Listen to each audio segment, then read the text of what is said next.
dans le mode directement, là, tu sais. Pas encore là, moi. Bon, assez de niaiserie. Prions. Ô Éternel, source de toutes choses bonnes, parfaites et agréables, celui qui arrose, justement, comme on l'a chanté. Nos cœurs devraient considérer ceux qui sont pris dans les difficultés, les souffrances, en pensant à de tels cantiques. Les gens aux Philippines, en train de reconstruire, et la crainte qu'une autre grosse vague va venir démolir tout. Ou les gens en Haïti, ou dans plusieurs autres pays. Ou nos frères et sœurs emprisonnés qui n'ont pas vu leur famille depuis des années. Et ainsi de suite, ainsi de suite. Pour eux, on prie qu'ils aient une divine ondée qui va venir arroser tout leur cœur, leur âme et les fortifier, Père. Nous te supplions, Seigneur, de les encourager. On ne peut même pas comprendre, saisir c'est quoi de frapper de telles catastrophes, de telles souffrances, nous, ici au Québec. Mais on peut prier pour eux, on peut plaider leur cause, demander, leur donner ce réconfort, pas une petite goutte de réconfort. Tu es un Dieu d'une abondance si grande, tu remplis toute notre âme par ton esprit. Et donc, on te prie de leur donner cet réconfort, cette paix qui dépasse toute intelligence, que tu promets pour ceux qui souffrent. Et donc, c'est pour ça qu'on te prie pour eux présentement, de les réconforter, les encourager. On ne veut pas les oublier pendant que nous, on est bien assis confortables en train d'écouter un message. Seigneur, que tu viennes ici nous arroser de ta divine ondée, que tu viennes ici nous enseigner, nous instruire, mais surtout d'enlever qu'est-ce qui bloque à cet enseignement. Trop souvent, c'est pas que tu nous arroses pas, c'est qu'on a mis tellement de murs, de protection. On s'est tellement endurci contre ta parole qu'elle ne pénètre plus autant qu'elle devrait. On se cause des dommages, on se prosterne devant les idoles, puis on se demande pourquoi Dieu ne parle plus. C'est une roche, ça ne parle pas une roche. On te demande donc, Seigneur, d'enlever ces choses, et je me permets d'en parler parce que c'est plus ou moins la crainte de Paul, c'est ça l'appel de Paul, il regarde les Corinthiens, il les voit aller, puis il dit, vous devez changer, parce que sinon ça va aller mieux, de pire en pire pour vous. Vous devez recevoir ce que j'ai à dire, mais pour ça, vous devez rejeter ce qui bloque présentement. Et donc, c'est pour ça que je me permets ici, Seigneur, de dire, viens débloquer nos cœurs, nos oreilles, nos esprits. Te demander, non que moi je parle, mais que ton esprit parle ici à tous et chacun comme bon te semble. Pas à cause de ce que je dis, mais à cause que toi, tu veux leur parler de différentes façons. Et c'est ça que j'aime. Ce n'est même pas mon message, c'est peut-être un verset que je vais lire. Ce n'est pas même qu'est-ce que je vais dire, mais autre chose, tu veux leur faire penser à un autre message qui va venir travailler leur cœur pour une autre façon. Mais parviens faire ton œuvre de transformation présentement. Parce qu'on sait que c'est la prédication de ta parole que tu utilises pour la transformation de nos cœurs. Et donc, on ne veut pas prendre à la légère aussi cette prédication. Je suis content, Seigneur, que j'ai pu baigner dans un livre et qui s'approche de sa fin. Un livre que j'ai pris parce que je suis quelqu'un de curieux, parce que je suis quelqu'un qui aime aller vers les choses bizarres. Mais en réalité, c'est un livre qui est tellement mis de côté. On ne connaît pas de Corinthiens. Et c'est triste parce qu'il est riche. Tellement riche. Voici un homme qui se met devant une église au complet, qui se bat pour leur bien en se battant pour lui-même. Combien qu'on a entendu d'histoires comme ça, des pasteurs qui se sont battus contre leur église pour dire, écoutez-moi, ce que je vous dis est important. Des hommes comme Charles Siméon ou d'autres comme ça qui se battaient avec l'église pour qu'ils l'écoutent et qu'ils écoutent son message de salut parce qu'ils ne voulaient rien savoir dans leur attitude religieuse. Et donc, on veut prendre au sérieux et d'être réceptif à ce que Paul est en train de faire présentement et de ne pas s'imaginer qu'on est par-dessus tout ça, nous autres. Parce qu'on est tellement fidèles et spirituels qu'on n'a pas besoin de se faire reprendre par Paul, par l'Esprit. Donc, Seigneur, viens m'aider, viens délier ma langue, viens bénir ma mémoire, viens me faire oublier ce que tu ne veux pas que je dise. Viens parler comme bon te semble. On est bénis, ô Dieu, de ce que tu te révèles à nous. Bénis d'avoir une liberté de ta parole et une liberté de se réunir. On veut donc la saisir avec deux mains. Donc, réveille les esprits de mes frères et sœurs. Rends-les attentifs, jeunes et vieux, à ce que tu as à dire. C'est important. C'est Dieu qui parle, pas Martin. Amen. Oui, tournez dans 2 Corinthiens, chapitre 12.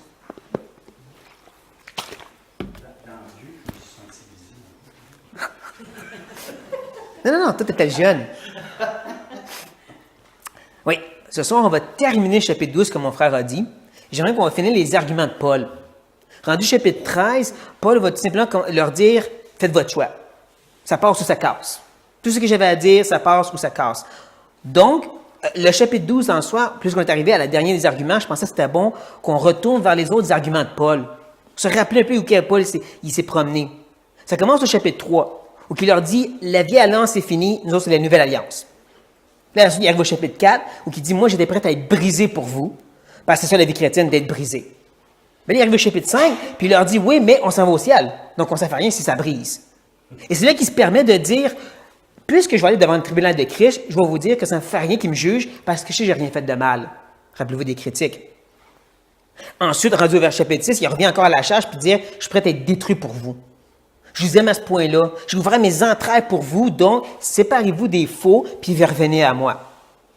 Et là, on arrive à la deuxième division du livre, les chapitres 7, 8 et 9.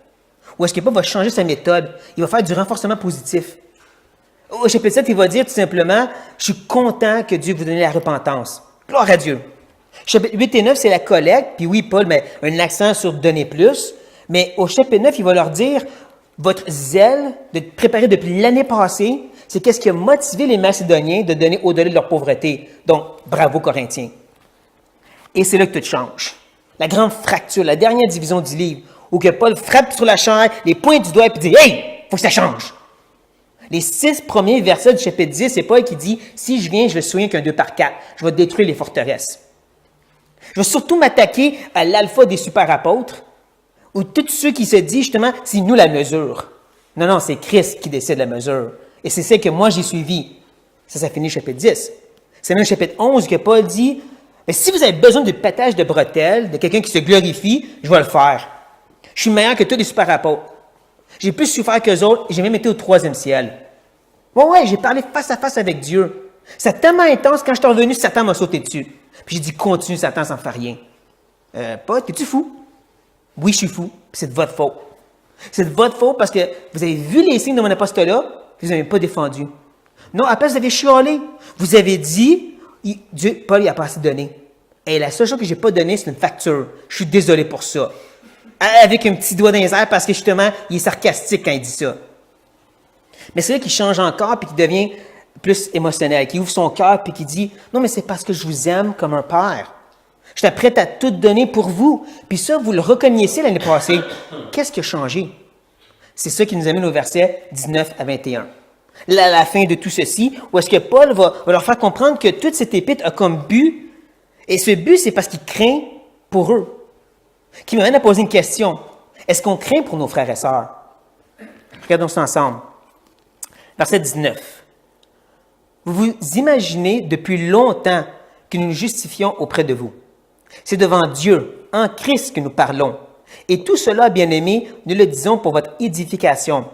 Car je crains de ne pas vous troubler, de ne pas vous trouver à mon arrivée tel que je voudrais, et d'être moi-même trouvé par vous tel que vous ne voudriez pas. Je crains de trouver des querelles, de la jalousie, des animosités, des cabales, des médisances, des calomnies, de l'orgueil, des troubles. Je crains qu'à mon arrivée, mon Dieu ne m'humilie de nouveau à votre sujet et que je n'ai à pleurer sur plusieurs de ceux qui ont péché précédemment et qui ne se sont pas repentis de l'impureté, de l'impudicité et des dissolutions auxquelles ils se sont livrés. En commençant, j'aimerais vous demander pardon. Parce que la semaine passée, je vous ai induit en erreur. Je vous ai dit qu'il est rendu au verset 19, Paul semble dire qu'il est tanné de justifier. Ce n'est pas exactement ce qu'il dit. Voici ce qu'il dit au verset 19. Vous vous imaginez, dokéo, vous avez formé une opinion. Et ça, il dit c'est depuis longtemps, cette opinion, qui nous porte à se questionner sur qu'est-ce qu'il veut dire longtemps. Quand il est allé établir l'Église, quand il écrit un Corinthien, c'est quoi le longtemps? Mais Paul va nous le dire, mais avant, il va expliquer que leur opinion de Paul, c'est qu'ils se justifient. Nous nous justifions. Apologéomé. Quand vous entendez apologie, tu fais juste te défendre, Paul. Et il dit ça, c'est auprès de vous. Le mot auprès induit en erreur parce qu'il nous fait penser, ça veut dire quand j'étais avec vous. Hein, auprès, au milieu, comme quand j'établis l'Église. En réalité, le mot, ça veut juste dire à vous. C'est pas bien en français, mais en anglais, il peut dire justement justify myself to you. Mais dans la Sommeur, disons, ils vont dire « à vos yeux ». Dans la Martin, ils vont dire « envers vous ». Qui veut dire, ça semble dire depuis le début de l'Épître. Depuis chapitre 1, verset 1, tout ce que vous entendez, Paul se défend, Paul fait juste se défendre. Et c'est vrai. Je l'ai dit, c'est vraiment un épître d'apologie, où Paul défend soi-même et son ministère en grande partie. Même le dernier passage qu'on a vu la semaine passée, c'était ça. Paul qui se défendait face à une critique en rapport avec l'argent. Là, Paul dit, c'est juste ça que vous pensez de moi. Et il va répondre à cette idée-là, cette critique, de deux façons. La première, c'est devant Dieu, en Christ, que nous parlons. Bien sûr, lié avec l'idée de la parole de Corinthiens. Il dit, c'est devant Dieu. Reculez au chapitre 5 pour un instant. Chapitre 5. Il y a plusieurs autres places où que Paul parle un peu de cette façon, mais j'aime bien celui-ci. Oh, que j'aime ce verset 13. En effet, si je suis hors de sens, littéralement fou, c'est pour Dieu. Si je suis de bon sens, c'est pour vous. Je pense que vous savez pourquoi j'aime bien le verset 13. Mais Paul, il dit donc, si je parais fou, c'est Dieu qui me rend fou. Si je parais fou, c'est pour Dieu que je suis fou. En revenant à notre texte, c'est un peu ça l'idée, c'est à cause de Dieu que j'ai fait cette épître-là. C'est Dieu qui m'a motivé, c'est devant Dieu, il m'a donné cette responsabilité, c'est pour ça que j'écris 2 Corinthiens comme ça. Devant Dieu, à cause de Dieu, pour Dieu, puis il rappelle aussi c'est en Christ. Paul aime souvent rappeler à ses lecteurs leur identité en Christ. Moi, je suis en Christ. Donc, le premier raisonnement, la première façon qu'il répond, c'est en disant, c'est Dieu qui m'a dit de faire ça. Et là, tu as le deuxième où il dit, et tout cela, toute l'épître, bien aimé. Ah, ça, j'aime ça, ce terme-là. Ça me mène à faire une petite parenthèse. Parce que Paul est en train d'écrire une église qui, en grande partie, a rejeté Paul. En grande partie, ils n'ont plus beaucoup d'amour pour Paul. Ils sont vraiment en train d'en aller à la déroute. On a plein de passages qui le démontrent. Pourtant, il dit, vous êtes quand même des bien-aimés. Ça va passer à Galates. Galates aussi, c'est une église qui va vraiment en déroute et Paul les appelle des bien-aimés. Ou Hébreux. Hébreux a fait vraiment dur cette église-là. Il y a des gens qui s'en vont retourner au temple. Mais il dit quand même, vous êtes des bien-aimés puis des frères. Jusqu'à preuve du contraire, tu te dis frère, je te traite comme un frère. J'aime ce rappel-là de Paul. Fin de la parenthèse. Parce qu'il va dire que tout cela, nous le disons pour votre édification. 2 Corinthiens, c'est pour aider les chrétiens de Corinthe de grandir leur marche chrétienne, d'être édifiés, qui m'a amené à moi à poser une question. Comment est-ce qu'on peut dire qu'un épître d'apologie, un épître que Paul se défend, est pour édifier quelqu'un? Je l'ai déjà dit, il n'y a pas vraiment de doctrine dans 2 Corinthiens. C'est pas un Romain, c'est pas un Éphésien où que Paul élabore sur toutes sortes de grandes vérités. Il y en a des petites vérités éparpillées, mais en soi, c'est pas ça le but de 2 Corinthiens, c'est Paul qui se défend lui-même. Puis il dit ça, c'est pour vous édifier. Comment? J'ai souvent mentionné que les pasteurs qui arrivent à ce texte-là, ils disent on l'applique de cette façon ou de cette façon, puis c'est souvent des applications générales. Parce que si tu appliques le texte comme il est écrit, ben, je sais pas comment, la plupart du temps. Donc, comment est-ce que Paul peut dire que cette épître est édifiante, faite pour leur construction? Et c'est là qu'il va répondre. Car je crains qu'il n'y ait pas une réponse satisfaisante. On va devoir élaborer pour la comprendre, la réponse. Mais on va commencer avec ça. Car je crains. Phobéo dans le grec. Qui est donné le mot, bien sûr, phobie. Une crainte, une terreur. Justement, le mot veut dire terrifié. Comme quelqu'un qui n'aime pas les araignées puis qui les voit. Qui a peur des araignées puis qui les voit. C'est pas juste qu'il n'y a pas des petits papillons, il y a des petites anxiétés. Vraiment, là, il en tremble. Et là, on va comprendre pourquoi. Il va expliquer pourquoi, mais cette crainte-là est très importante. On la va revenir dans le milieu du verset 20. Je crains de trouver. On la voit au début du verset 21. Je crains qu'à mon arrivée. Et c'est là que je vous dirais que ces deux fois-là, c'est pas le mot phobéo. C'est des mots de liaison qui sont là. Mais tous les traducteurs, presque, en français et en anglais, ont compris que Paul il est tout en train de rattacher ça à sa crainte. C'est pour ça qu'ils ont mis le mot crainte ici. En anglais, c'est la même chose. Ils vont mettre fear ou afraid. Ils comprennent que tout ça, c'est basé sur cette idée « j'ai peur ». Et donc, le début du verset 20, la première énoncée va expliquer c'est quoi sa peur. Ensuite, il va l'élaborer au verset 20 et 21 et le conclure au verset 21. Donc, quelle est cette peur de Paul? De ne pas vous trouver à mon arrivée tel que je voudrais. Comme j'ai dit, il va l'expliquer plus en détail bien rapidement. Et ça va tourner autour du péché. Mais je voulais surtout regarder la deuxième énoncé. Mais avant,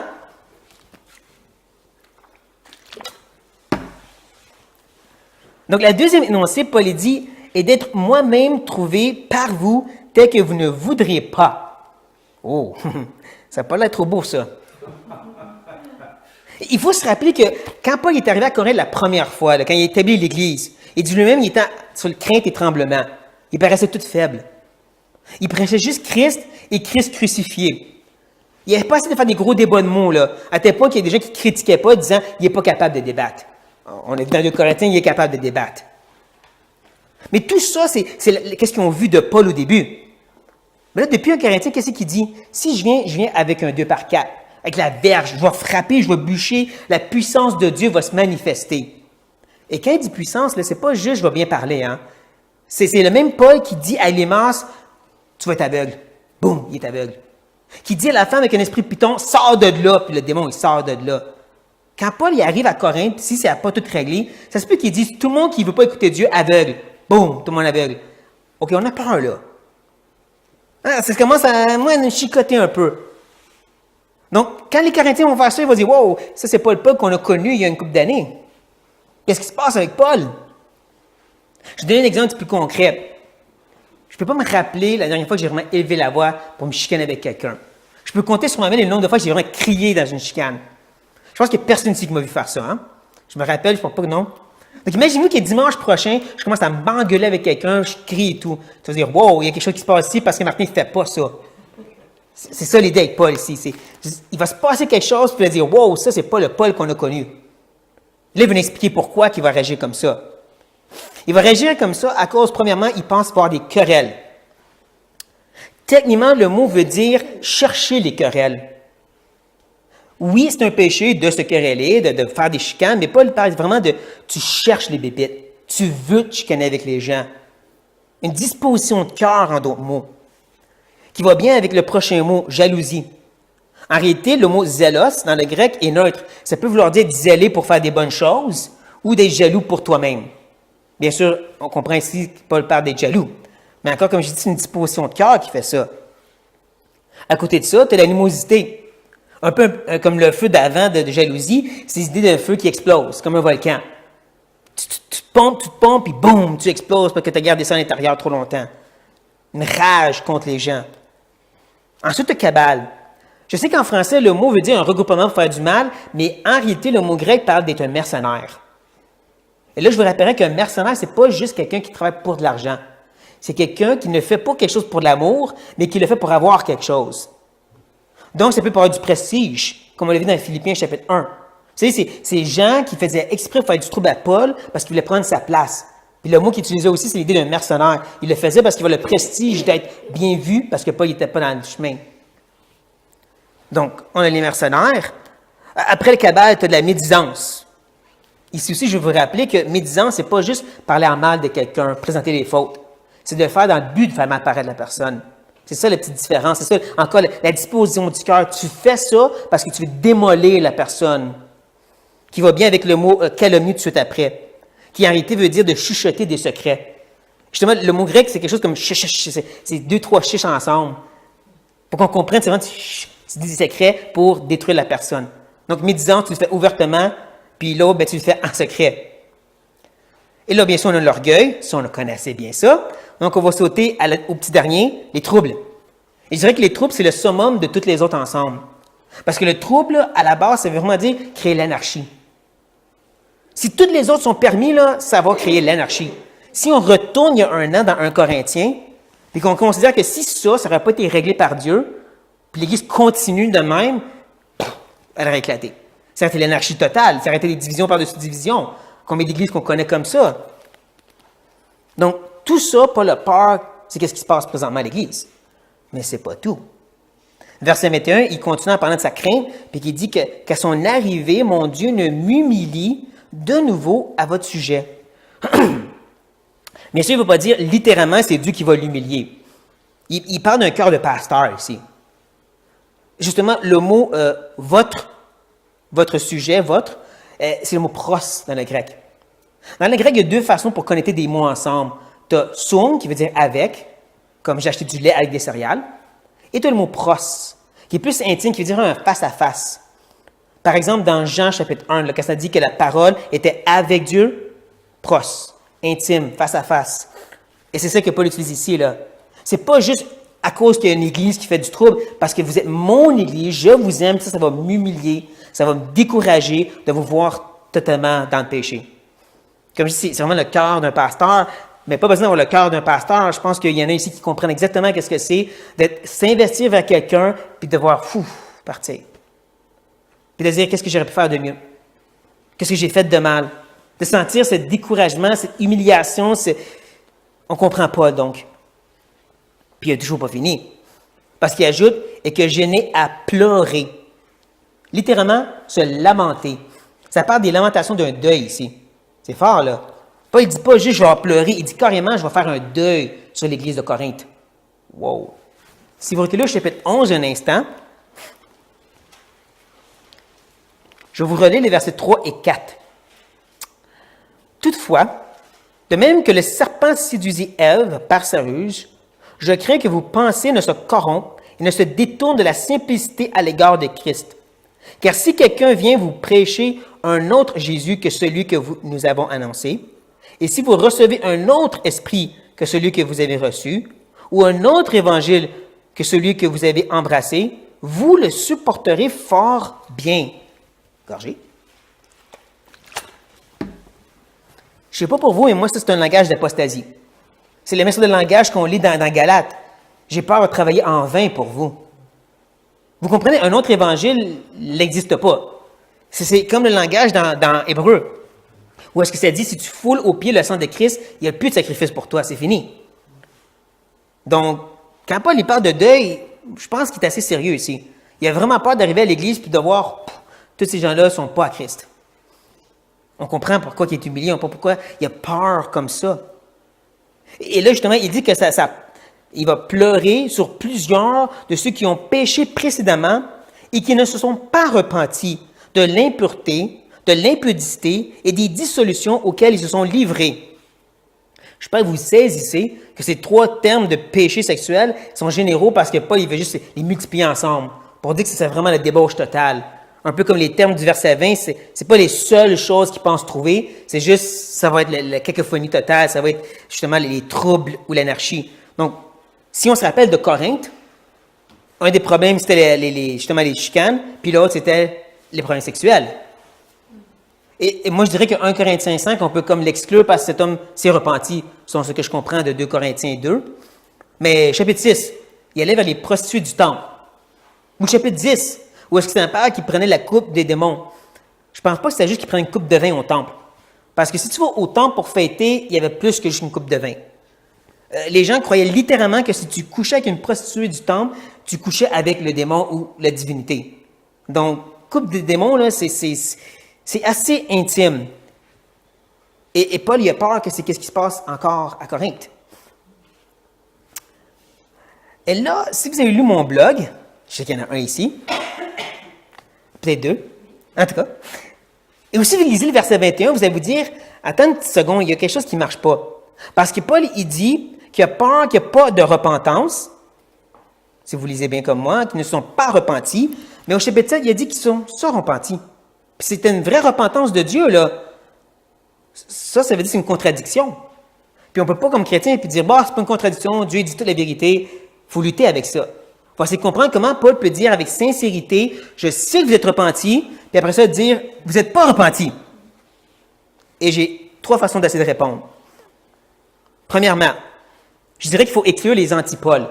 Tu sais, ce groupe qui était contre Paul, qui associait aux faux enseignants, qui ne voulaient rien savoir de 1 Corinthien, donc, qui ne sont pas repentis eux autres. Je ne pense pas qu'eux autres, ils ont écouté Paul, puis ils ont dit, oui, on va se repentir. Non, regarde, on se fout de Paul. Donc, eux, il faut les exclure. Ils ne sont pas repentis. Mais ça n'allait pas avec le fait qu'il dit les plusieurs, sur plusieurs, pas juste une minorité. Donc, comment résoudre plusieurs? Bien là, je viendrais, deuxièmement, à parler de cette majorité à l'Église qui écoutait les faux enseignants, des judaïsants. Vous savez qu'est-ce que les judaïsants enseignent, La loi. Et vous savez qu'est-ce que Paul a à dire sur la loi dans Romains 7, dans Galates et ainsi de suite? La loi, non seulement nous condamne, mais aussi elle excite le péché. Elle vient dire ne fais pas, puis tu le fais, c'est sûr. Donc, si tu écoutes des gens qui n'arrêtent pas de te dire fais, c'est sûr que tu ne vas pas le faire. Ça va venir exciter leur péché. Est-ce que c'est possible pour Dieu de provoquer une vraie repentance, mais que parce qu'on ne persévère pas, elle est perdue? J'aimerais vous montrer un petit exemple dans Hébreux chapitre 6. Ah, tout le monde qui a fermé la Bible, le fermé trop vite. Hébreux chapitre 6. Un passage assez controversé. Les gens ils disent que c'est un rapport des bénédictions. Moi, je dis non, c'est l'apostasie. Surtout avec les versets 7 et 8, où que clairement, il dit qu'il y en a un qui reçoit la parole puis porte du fruit, puis l'autre, non, il meurt. Donc, pour moi, c'est t'es sauvé, t'es pas sauvé. Mais bon. Verset 4. Car il est impossible que ceux qui ont été une fois éclairés, qui ont goûté le don céleste, qui ont eu part au Saint-Esprit, qui ont goûté la bonne parole de Dieu et la puissance du siècle à venir, et qui sont tombés, soient encore renouvelés et amenés à la repentance, puisqu'ils crucifient pour leur part le Fils de Dieu et l'exposent à l'ignominie. Puis comme j'ai dit, c'est 7 et 8 après ça qui montrent clairement qu'il y en a un qui l'ont reçu, puis non. Un sauvé, un pas sauvé. Donc pour moi, 4 à 6 parlent vraiment qui ont apostasié. Mais quand même, quand on lit 4 à 6, on ne lit pas quelqu'un qui a juste signé une petite carte, qui avait une petite profession de foi. Ils semblent avoir goûté quelque chose de vrai. Ils semblent expérimenter l'œuvre de l'Esprit ou une sorte de repentance, mais ils n'ont pas persévéré, donc ils sont perdus. La fameuse persévérance des saints. C'est pourquoi, quand je reviens dans notre texte, ou pour ceux qui vont fermer la Bible, mais c'est pourquoi je dirais justement à ce point-ci, c'est possible de vraiment goûter une vraie repentance de Dieu sans persévérance, et donc c'est comme une fausse repentance. C'est une simple opinion. Mais ça n'allait pas sur le fait qu'il ne dit pas fausse repentance, il dit carrément ne se sont pas repentis. Et c'est là que j'arrive à mon troisième point. Paul dit clairement je crains, pas je suis certain. Ça, je trouve que c'est important. Paul il dit une nouvelle de Tite et de plusieurs autres que ça allait mal à Corinthe. Il écrit une épître, il dit ça l'a aidé, mais il y a encore des problèmes. Donc, Paul, il y a comme ce tremblement à l'intérieur de dire c'est-tu vraiment une repentance? C'est-tu vraiment qu'est-ce que Dieu a fait? Ils ont-tu continué ou ils ont juste donné plus à la dissolution? Il y a une crainte, il n'a pas dit qu'il est certain qu'il y a juste peur que tout ça c'est en vain. Je ne sais pas si vous saisissez mes 3 points, oui, non, peut-être. Pas besoin d'être d'accord, mais moi, je trouve que ça l'aide au moins à résoudre l'énigme entre le chapitre 7 et le chapitre 12. Où est-ce qu'il y a eu quelque chose, mais que Paul il a peur que c'est peut-être pas ce qu'il pense que c'est. Ça nous amène pour finalement répondre à la question. Comment est-ce qu'une épître d'apologie, de défense du ministère de Paul peut être considérée comme édifiante? Considérant que Paul comprend présentement que s'il continue à écouter ces faux enseignants, ils vont aller à la déroute même jusqu'à être apostats. Donc, il comprend que la seule façon de les ramener à la vérité, c'est commencer par les ramener à lui-même. Ils ont rejeté le message parce qu'ils ont rejeté le messager. Donc, si je ramène au message, je ramène au messager, je ramène au message, je ramène à Dieu. Donc, de cette façon-là, il y a édification. C'est pour vous bien que je vous ramène à moi, pour vous ramener à la vérité, pour vous ramener à Dieu. De ce sens, on pourrait vraiment dire qu'une épître comme ça est édifiante. Un peu comme si tu essaies d'aider un frère ou une sœur, puis qui ne veut rien savoir de ce que tu as à dire, bien, il faut vraiment que tu le convainques qu'il devrait t'écouter pour ensuite lui partager le bon message que tu as à dire. Un peu comme les vrais apologètes qui vont essayer de convaincre les gens d'écouter la Bible, puis là, après ça, on va dire qu'est-ce que la Bible te dit. Encore ici, je ne sais pas si vous êtes d'accord ou non, vous écoutez, vous avez compris? OK. Et ça m'amène justement à ma question du début. Est-ce qu'on prend au sérieux et est-ce qu'on a peur pour nos frères et sœurs? Est-ce qu'on prend vraiment au sérieux, justement, le danger, l'effet néfaste du péché? Parce que chez les conservateurs, on est fort pour s'attaquer au gros péché horrible. Fornication, il faut détruire ça. La médisance, elle, mais là, c'est pas comme si la médisance pourrait détruire l'Église. Oups, c'est ça que Paul pensait. La cupidité, c'est quand la dernière fois vous avez repris un frère et dit, tu sais quoi, je pense que tu travailles trop. Je pense que tu es trop concentré sur ta carrière. Mais là, voyons donc. C'est pas comme si Paul dit dans 1 Corinthiens 5 que quelqu'un qui vit dans la cupidité, tu devrais le rejeter et le couper. Oh, c'est ça qu'il dit. Non, mais on prend-tu au sérieux à tel point qu'on va réagir en conséquence? C'est ça qui m'amène justement à m'acharner encore une fois sur les jeunes. Ah non. Ah non. Moi, je me rappelle que tantôt, tu dis qu'on était les gens, nous autres. Hey, c'est parfait, ça. Donc, tout le monde écoutez. Mais sérieusement, je ne sais pas à quel point vous prenez au sérieux les choses que vous permettez dans votre vie. En vous disant, regarde, c'est pas si grave, il y a aussi du Dieu dedans quelque part. Comme si ça va contrebalancer ça. Hein? Je vais à l'église, je vais à des camps chrétiens, ça va m'aider, ça va vraiment fonctionner. Est-ce que vous savez le nombre de jeunes chrétiens qui ont dit la même chose? On vit d'une bonne église, dans une bonne famille, on va à des camps chrétiens, puis qui mangeaient le monde à la cuillère. Puis quand ils ont pris c'était le temps de prendre le choix pour eux-mêmes, ben c'était délicieux le monde. Gars, je vais rester avec ça. Ouais, mais Martin, tu comprends pas. Nous autres, c'est pas quelque chose de. C'est pas comme si on veut faire le party, là, ou prendre l'alcool, quelque chose comme ça. Ouais, devinez quoi? Je me suis jamais dit, je vais tomber face première dans la pornographie. Non, j'ai juste dit, je vais m'amuser. Qu'est-ce que ça a donné? Ça. Combien de gens que je connais qui ont dit la même chose? C'est pas comme si je voulais ça, mais c'est ça qui est arrivé. Parce que c'est ça le péché. Vous devriez vraiment saisir à deux mains l'occasion qui est présentée devant vous. Ce que je vous dirais, c'est, si vous ne prenez pas le temps de prier à tous les jours, avoir un temps avec Dieu maintenant, vous n'allez pas avoir le goût plus tard. Oubliez ça. Si vous n'appliquez pas à dévorer la parole, puis tout ce qui vous aide à comprendre la Bible maintenant, vous n'allez pas vous forcer plus tard. Je connais beaucoup de jeunes adultes chrétiens, les gens avec qui je prie justement le lundi soir, qui me disent la même chose. J'ai pas le goût de lire la Bible maintenant. J'ai pas le goût de prier, c'est dur, c'est pénible pour moi. Il y a tellement un engrenage que j'ai créé à travers le temps que là, de défaire, là, c'est tout un œuvre de Dieu. Donc, prenez au sérieux que c'est là le temps de bâtir quelque chose de sérieux. Mais là, je vais m'attaquer aux ceux qui sont un peu moins jeunes dans la salle, pour être poli. Puis non, je ne vais pas vous dire d'arrêter d'écouter la télé. Ce que vous mettez devant vos yeux, c'est entre vous et Dieu. Non, je veux revenir encore sur est-ce que vous prenez au sérieux le soin que Dieu vous demande de prendre des gens sous votre charge. Pas juste les jeunes enfants, là, les chrétiens que Dieu vous met à cœur.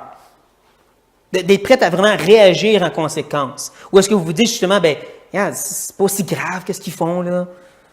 C'est pas comme si des petits péchés, des petites permissions, on va vraiment les détruire. Dieu est au contrôle. Ouais, pis, si Dieu est au contrôle. Ah, vous avez bien compris, j'ai dit, ouais, pis, si Dieu est au contrôle. Est-ce que ça lève notre responsabilité? Parce que Paul, lui, après avoir investi 18 mois auprès d'une église, écrit quelques petites épîtres pour les encourager. Quand il a entendu parler que ça allait mal dans l'église, il a écrit une épître sévère.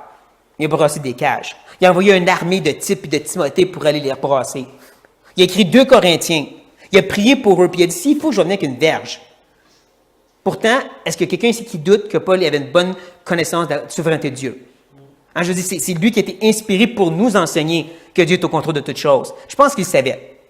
Ça ne l'a pas empêché Paul de dire, je traite mon corps durement pour pas que mon message soit réprouvé plus tard. Je dirais qu'on devrait agir comme si tout dépend de nous, avec la pleine confiance que tout dépend de Dieu. Mais encore, ça revient à ce qu'on prend au sérieux, puis est-ce qu'on craint pour nos frères et sœurs? Est-ce qu'on réalise la destruction que le péché peut causer? Comme Paul semble l'avoir compris. Prions.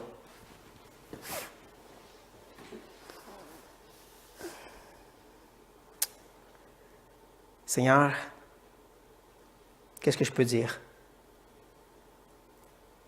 Viens nous enseigner toi-même à quel point de prendre au sérieux l'attitude de Paul. Viens tout simplement mettre dans nos cœurs à tous et chacun la façon qu'on devrait agir face à qu'est-ce que Paul a fait ou qu'est-ce que tu dis. Moi, je dirais encore mieux, Seigneur, que tu appliques présentement ton message que tu avais pour tous et chacun à ta façon dans le cœur de tous et chacun. Mais qu'on ne sort pas d'ici indifférent, surtout. Qu'on ne sort pas d'ici comme si c'est juste un autre message parmi tant d'autres qu'on va oublier. Mais c'est toi qui parles. Je ne pense pas qu'on réalise la destruction que le péché peut causer. Que les listes de Paul, ce n'est pas juste fornication, fornication, puis fornication. Il y a toutes sortes d'amertume, de colère, il y a toutes sortes de mondanité à n'en plus finir. Paul, il était extrême, il était radical, il était fanatique. Premièrement, provoque dans nos vies de suivre son exemple, mais aussi d'avoir à cœur d'être vraiment des gardiens de nos frères et sœurs. De ne pas hésiter de rentrer dans leur vie, de les déranger pour leur bien, pour leur édification. Et si tu nous montres quelque chose, qu'on réagit, si ce n'est pas de parler, c'est de prier au moins. mais pas que ce soit critiqué, de parler dans le dos de l'autre personne, qu'on t'en parle à toi. Seigneur, je te prie pour la jeunesse. Je prie surtout que la jeunesse n'imite pas certains d'entre nous qui ont fait les erreurs, qui ne soient pas des imitateurs de Martin. Je prie à la place qu'ils regardent à leur Seigneur et leur Sauveur, celui qu'ils professent connaître et aimer, pour se demander à quel point qu'ils l'aiment à tous les jours et qu'ils montrent cet amour à tous les jours envers lui. Qu'ils réalisent que chaque quiéré de ce monde va juste les nuire, va juste causer du dommage. Et plus qu'ils en prennent, plus ça va être un dommage qui ne va pas être réparable. Qu'ils réalisent présentement que ce n'est pas à propos d'être des fous fanatiques, mais c'est à propos du fait qu'ils appartiennent au maître de l'univers. Donc, leur vie n'est pas pour eux, mais pour toi. Donc, Seigneur, dans ta grande jalousie, prends leur âme, prends nos âmes, on t'appartient. Sois jaloux pour ce qui t'appartient, maintenant ici. Amen. Amen.